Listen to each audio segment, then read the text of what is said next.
Being part of the ISV Connect program helps our visibility with Microsoft sellers, which in turn helps us when we're introduced to new partners. It has accelerated our entrance into new markets, and our product is developing with higher quality and at higher speed than it would otherwise have. Things like ISV licensing, handling our licenses just like any Microsoft first-party applications. We see that as a big benefit. What ISV Connect program introduced is very different level of confidence with our customer. And with the Microsoft expanding the program, we are expecting to grow our ISV portfolio significantly.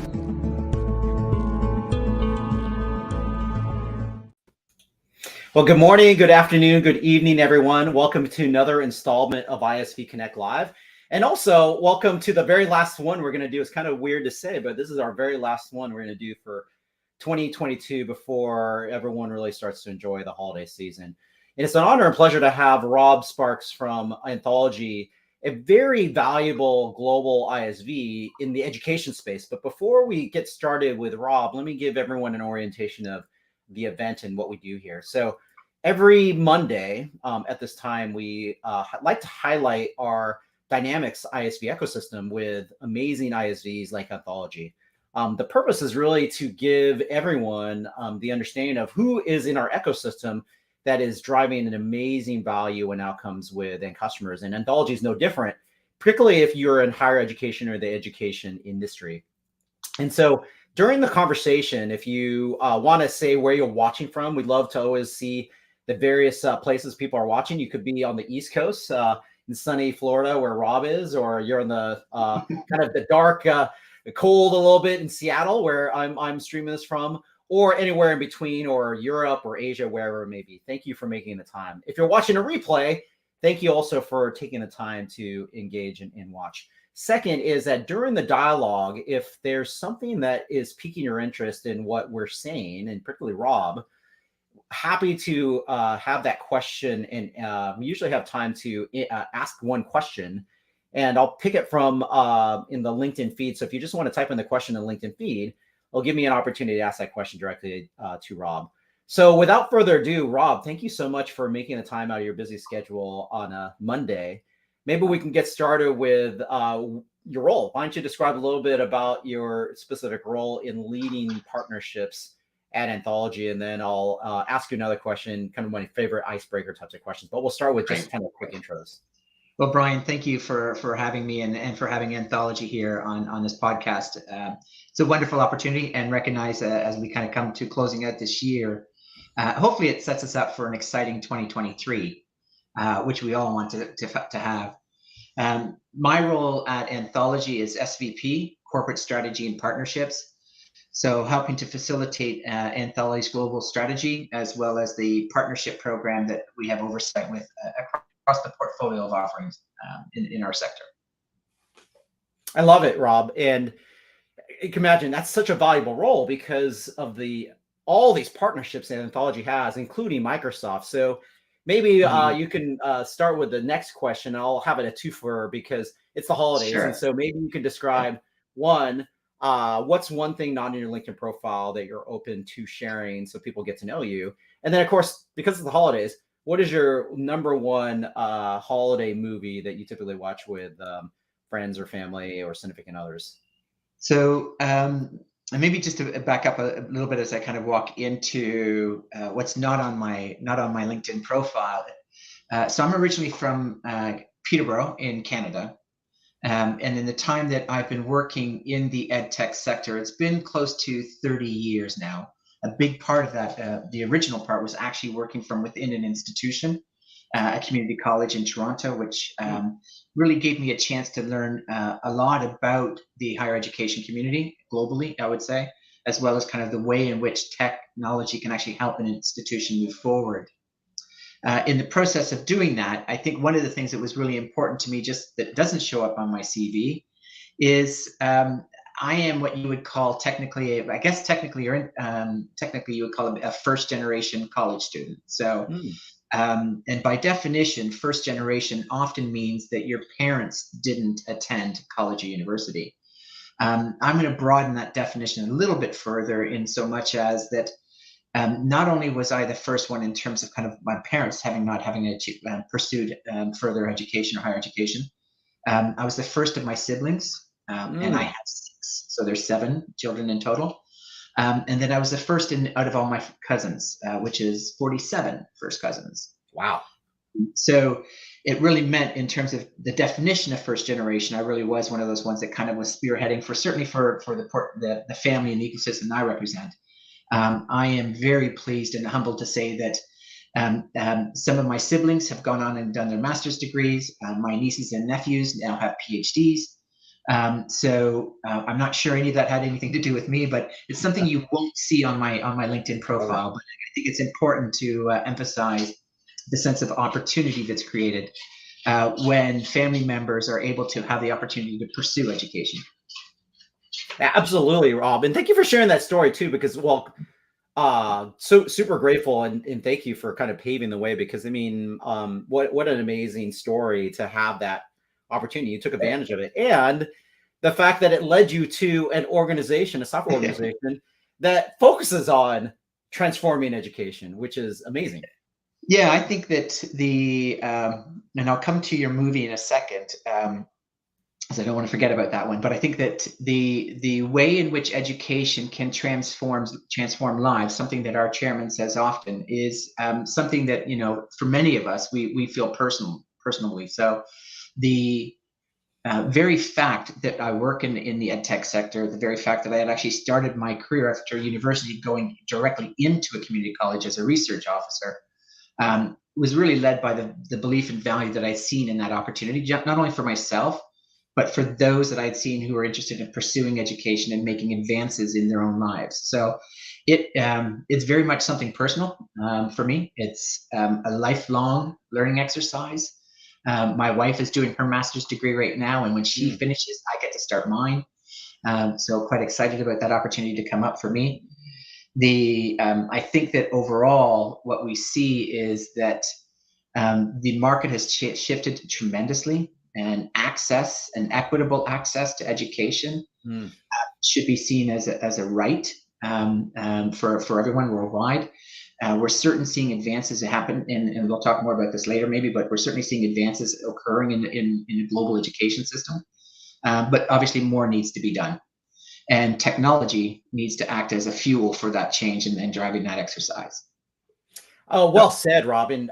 It's so great to have your background and your focus and your passion around that, playing your role at Anthology, because to your point, making it equitable. And as you continue to describe the amazing capabilities that you drive as the organization, that's what's amazing. I mean, when we had an opportunity a few years ago to get to know each other, but also understand what Anthology did, it's amazing how transformative your capabilities and scenarios provide to educators and to the education community on the software technology. So yeah, let me have you answer the question on the movie, and then I'll do a quick shout out to a few people, and thanks for the few people joining live, and I see where you're watching from. So we'll do a shout out, and we'll get to the core of talking about Anthology and amazing value. There you go. I think and maybe it's appropriate, the movie that I'm about to pick, in so much as my wife and son are visiting my son's grandparents in Mexico. So that they're away right now, which means I'm home alone, which should tell you, which would be what my favorite movie for the Christmas holidays. I think it's something that for my son and I and my wife that we enjoy watching throughout the year. But it gets even more interesting just around this time of the year. But so if you'd ask me which one to pick in our household, we would pick Home Alone, which is really Yeah, no, it's such a classic, and yeah, hopefully you're not going to have any robbers or people coming after you and have to set up what Kevin did. I have a very loud dachshund / basset hound that will bark as much larger than its bite, but hopefully it'll work to intimidate them. So yeah, I love it. So before we get to kind of the start of the show, let me do a quick welcome. Thank you, John, from watching from Ohio. Thank you.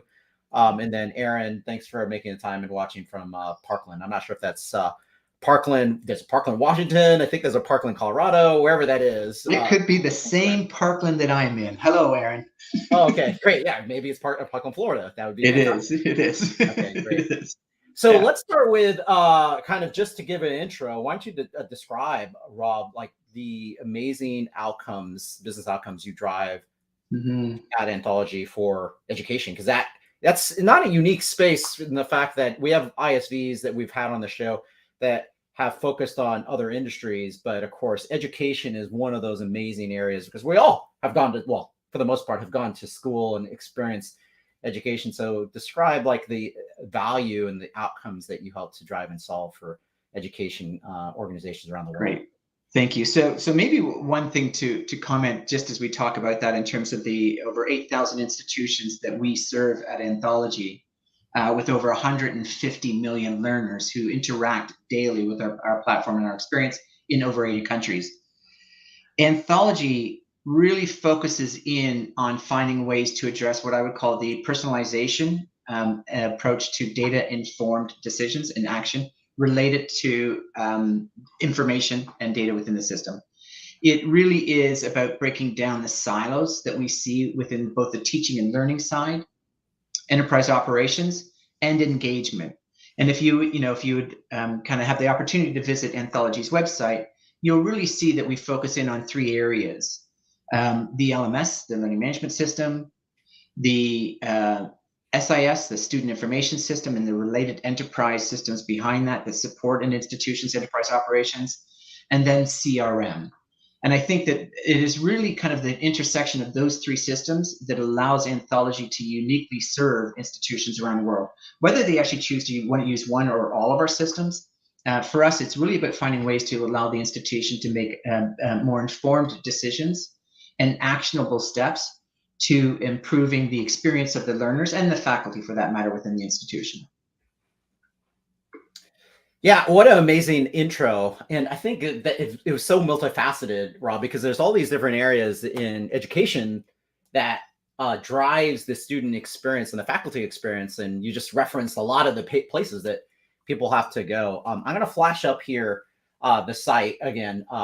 People probably caught it on LinkedIn, but if you want to copy this is Anthology's site where, again, the wealth of additional data and insight as to what Anthology does is there. So as you think about Anthology, maybe you could describe just the journey that Anthology has been on, because of course, we truly am grateful for the partnership and the engagement that you've had with various Microsoft people around the world.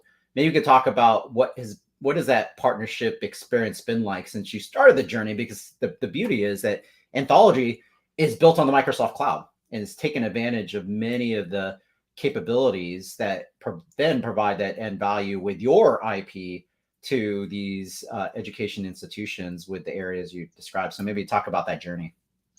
Yeah, I think that, and thank you for that, Brian. I think that for some in the audience, they will be familiar with this organization and this entity called Anthology. I think what's important to understand is it's still relatively new as a result of a combination of four institutions or organizations: campus labs, iModules, campus management, and then subsequently Blackboard. And really, the combination of these four entities is what creates Anthology, what we actually sometimes we would say a collection of the best. And I think that the importance of that and the relationship that we have with Microsoft in so much as we often would say in our organization, what my chief architect will say it, is that Anthology is really built on the shoulder of giants. And that really is a large tribute to Microsoft. And that, in fact, every line of code that we focus on in higher education is really geared towards solving problems in higher education. But we're able to do that as a result of the relationship to Microsoft and what Microsoft creates for us in terms of the business applications and the platform infrastructure services, and not to mention the office productivity tool sets that every institution can benefit from.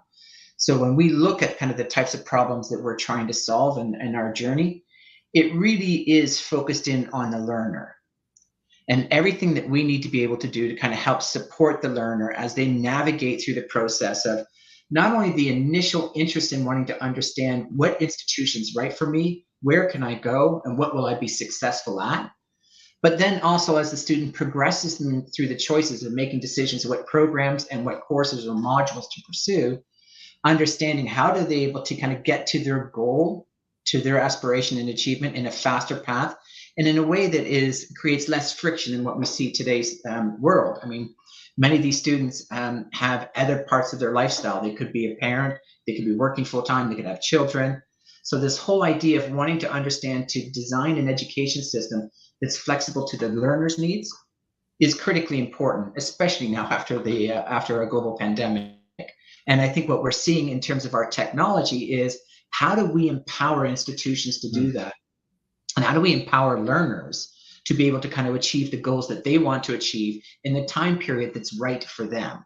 And as you know as well as I do, Brian, that learners are on different paths, and there's no one path set for any learner. There's kind of, hence this reason that you'll often hear of this personalization of the learning experience. It really is about trying to find ways to be able to create a more equitable way for different learners to achieve the goals that they can in the time periods that they're able to work with.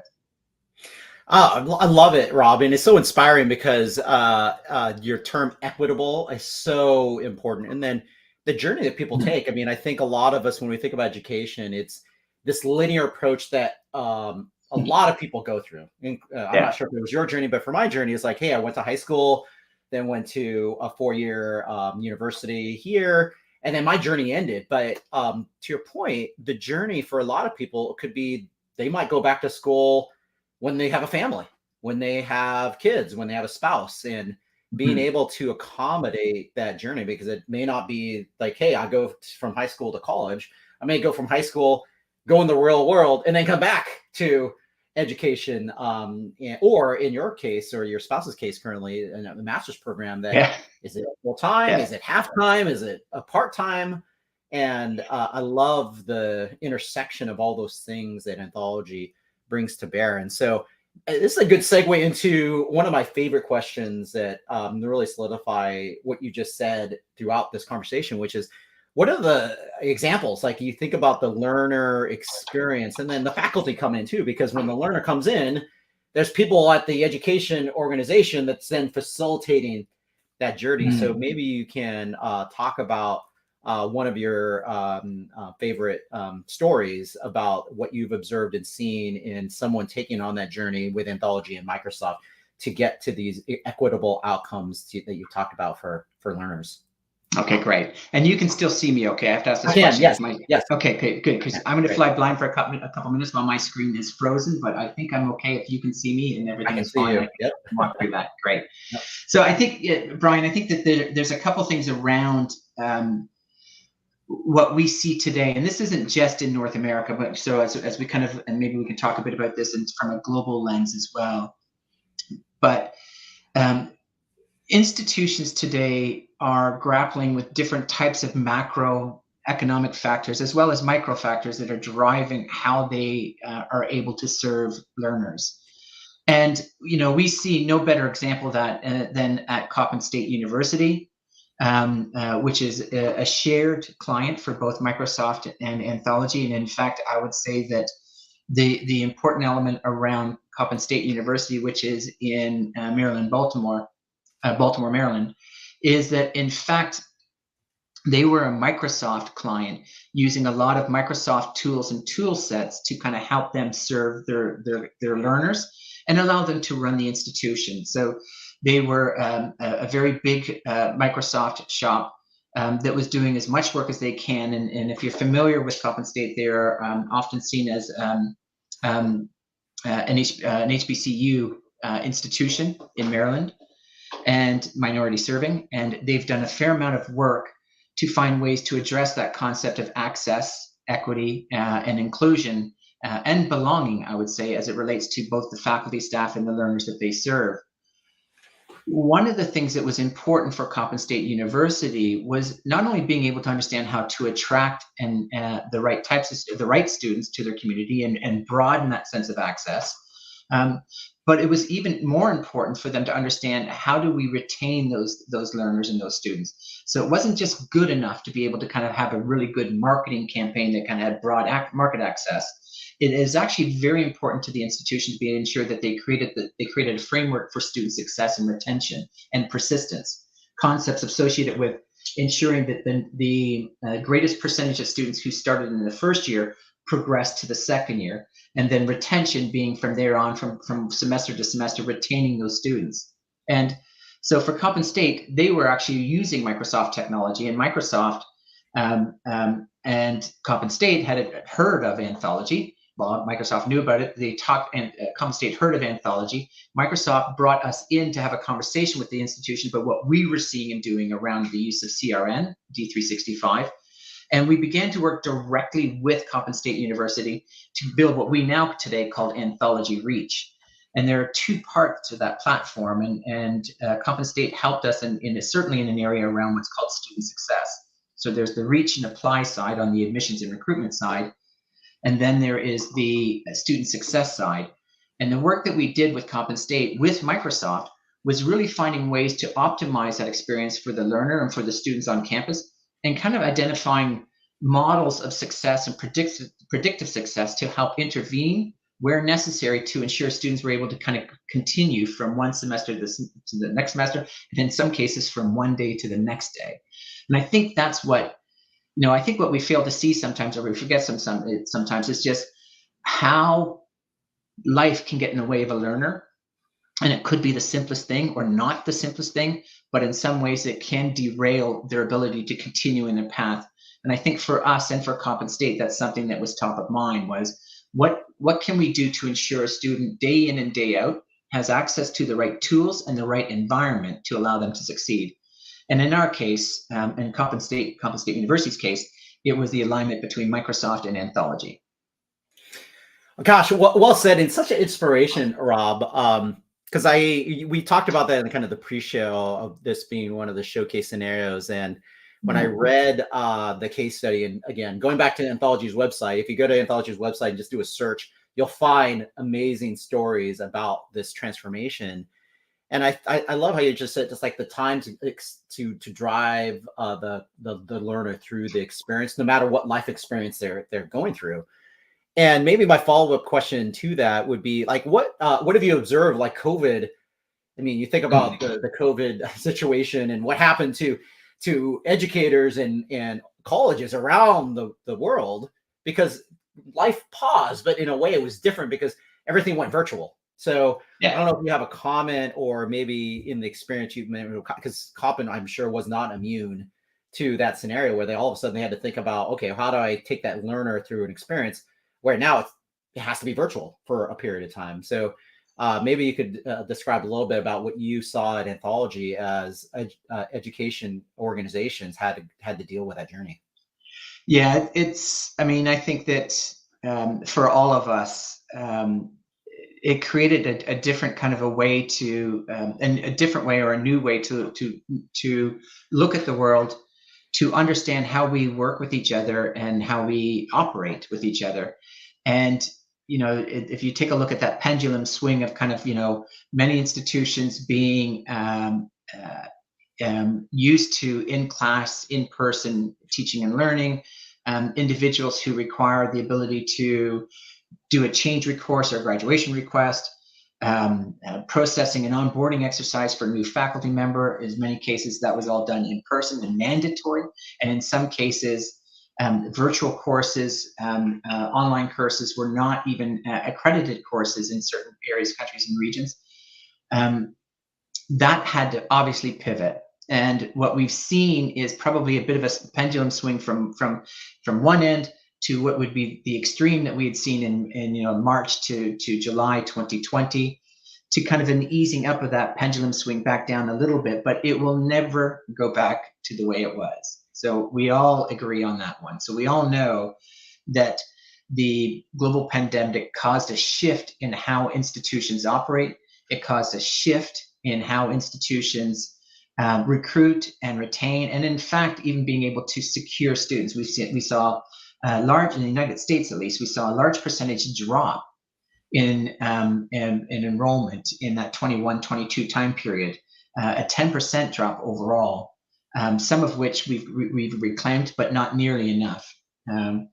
We know that we've got a demographic shift coming up in terms of reduced cohort of individuals eligible to pursue or willing, capable of pursuing post-sec education. So all of those factors change how institutions operate, every one of them. And in our case, I think where that plays out is in particular for us is an area where we see around ensuring that we create that sense of personalized learning, that we give institutions the tools that they need in order to create dynamic and data-informed experiences. And in Anthology's case, you may hear us talk about a concept of an intelligent experience. And really, that concept of intelligent experience is what happens when you kind of create a mechanism for institutions to be able to get access to data and be able to kind of share or understand what that data means through some type of experience or layer that drives an actionable behavior or outcome. And that really is something that we think we're uniquely positioned to address. I think it becomes even more important post-pandemic as institutions try to find ways to shift the balance and adapt to this changing environment. I love it, Rob. Thank you for that insight, because your comment of like things aren't going to necessarily ever go back to normal, and I think we're all seeing that with the hybrid approach, even in a work setting where we are still typically our behaviors have changed, and we're used to the fact that like, oh, we actually don't want to get in the car all the time and commute to an office. But we still miss the day-to-day interactions and the face-to-face. So. With the 4 minutes we have left, why don't we just have you kind of talk about next steps, like meaning people who are watching this live or the replay, what would be your recommendations? Of course, we're on LinkedIn. Of course, one of the things is I encourage you to reach out to Rob, reach out to me. If there's something that Rob said, especially if you're in education or you're a software integrator doing things in this space, or even if you're a Microsoft employee that sells into education, maybe we could talk about like what would be your recommendations for people to continue to learn more? Great question and great setup. So thank you for that, Brian. So I think, Anthology is, Anthology firmly believes as part of the value of the ISV program and our network and our relationship with Microsoft, that also gives us an opportunity to be able to talk and share with other partners, other organizations within the broad ecosystem, which we find very exciting. And we have a number of you that are partners with us that we work with. This becomes particularly important for us as we move into new markets and areas that we've not yet seen. So the world is quite big, which is quite exciting. And we have an opportunity not only working directly with Microsoft in the context of what we do here in North America, but we work with a lot of different parts of the Microsoft team in different parts of the world, and that same ecosystem, regional ecosystem that we see play out in Chile, Colombia, Australia, New Zealand, and as well as in the European sub-Sahara. These are all important areas for us and areas for us to work jointly together. So you have my LinkedIn profile. Don't hesitate to reach out to me, whether you're Microsoft or another Microsoft partner, or maybe you're just a partner in the EdTech space, and we would welcome the opportunity to learn and collaborate there as well. I think that, next steps, I mean, as Brian has outlined, is anthology.com is our website. One of the things, if you're in the EdTech space and in the higher ed EdTech space in particular, we'd seen, a really quiet period around events and forums where people got together, obviously, and we're beginning to see that kind of come back. So I hope at some moment you will see us out there in one of the regional events or national events that may be out there that you're participating into. We'll have a booth. Anthology firmly believes not only in the sense of the value of kind of virtual experience, but those in-person events are really, really important. And a chance for us to kind of talk and learn about kind of the types of problems that institutions are trying to solve regionally, and they are different. As much as it is to learn about the organizations that are serving some of those institutions. So don't hesitate to reach out to me or to one of my colleagues in Anthology. We would love to learn from you. I love it, Rob, and what a great recap. I'm going to also flash up another site as well for people to take a screenshot and come back later.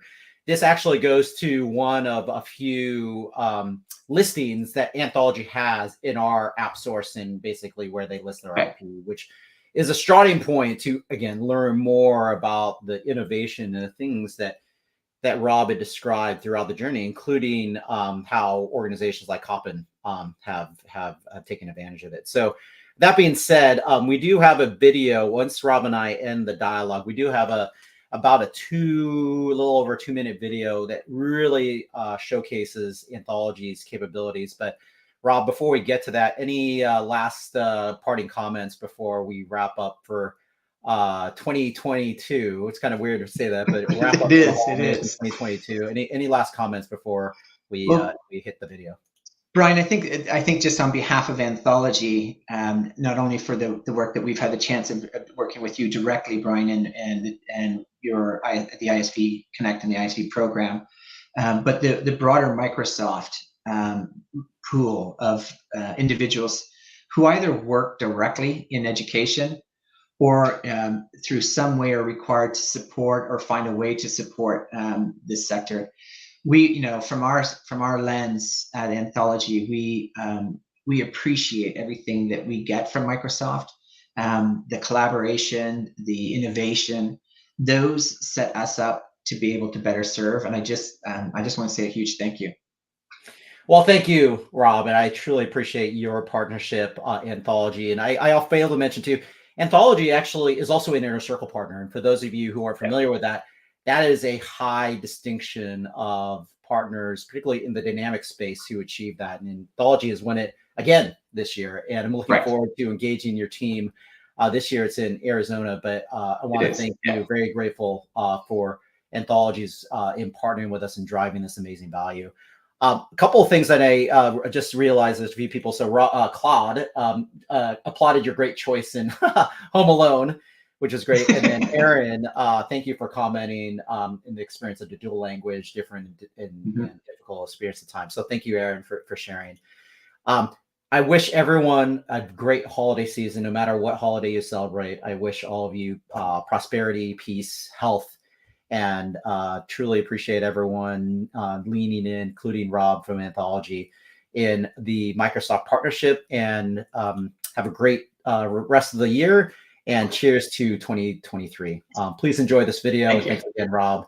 Have a great holiday season. My pleasure, Brian. Okay, take care. Pleasure. Thank you. Have a great day. Thanks. Bye.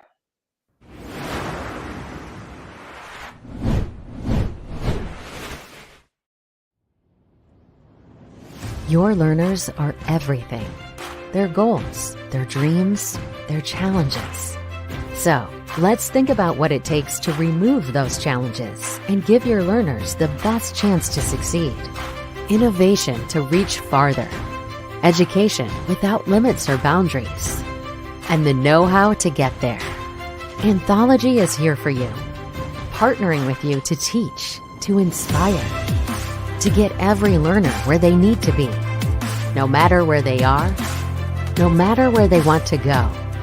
With over 150 million users in more than 80 countries, Anthology offers educators the technology to turn data into action. For me, the most exciting thing about working with Anthology is their demonstrable commitment to continuous improvement. We are happy to be partners of Anthology. Thanks to their technological solution, we were able to get through the most difficult parts of the pandemic. We love partnering with Anthology because it's more than just teaching and learning in the classroom. It extends beyond the classroom. So it's a very engaging, personalized experience using the tools that's provided for us through Microsoft and the Anthology applications. Using technology powered by Anthology, we're able to maintain and grow our relationships with Spelman students long after they have graduated. Serving 100% of Ivy League institutions, 100% of the best online bachelor programs, 95% of the top U.S. universities, and clients in every region of the world. Anthology solutions are unlocking the power of your data and using it to drive personalized experiences. Let us show you every learner's story from beginning to end to help enhance that story, chapter by chapter, to help ensure that story ends well, or better yet, to make sure it never ends. For a lifetime of learning, we have the tools, the team, the passion to help you support and guide your learners like no one else can. Education touches every single life on this planet, and it's extremely rewarding to be in a place where you can really make a difference. Try new things and do things differently. To make an impact in people's lives all over the world. Together with you, we are shaping lives and making dreams a reality. We are Anthology.